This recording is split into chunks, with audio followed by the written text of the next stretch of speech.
عاشر بیٹا، تمہارے کمرے میں سے یہ کیسی آوازیں آ رہی تھیں؟ کیا ہوا؟ سب خیریت تو ہے؟ امی، میں سو رہا تھا اور میں نے خواب میں دیکھا میں ایک بہت بڑے ہال کمرے میں موجود تھا۔ کمرے کے عین وسط میں ایک بہت بڑا ہیرا موجود تھا جو کہ آہستہ آہستہ گھوم رہا تھا۔ ہیرے کو دیکھ کر میری آنکھوں میں چمک آ گئی۔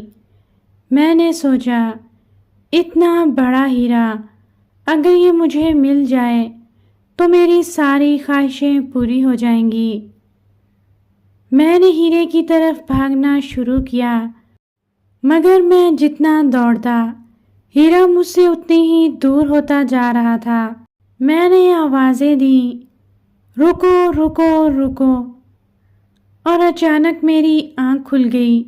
امی، اگر وہ ہیرا مجھے مل جاتا تو میں کتنا دولت مند ہو جاتا۔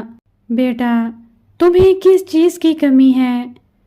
تمہارے ابو تمہاری ہر خواہش پوری کرتے ہیں۔ امی، میں چاہتا ہوں جس طرح ابو کے پاس اتنی دولت ہے میرے پاس بھی ویسے ہی ہو۔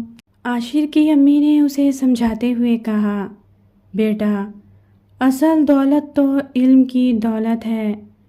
اگر تم دل لگا کر پڑھو گے تو کچھ ہی عرصے بعد وہ سب حاصل کر لو گے جو تم پانا چاہتے ہو۔ غلط راستہ ہمیشہ انسان کی تباہی کا سبب بنتا ہے۔ تمہارے ابو کے پاس بھی جو کچھ ہے وہ علم ہی کی وجہ سے ہے۔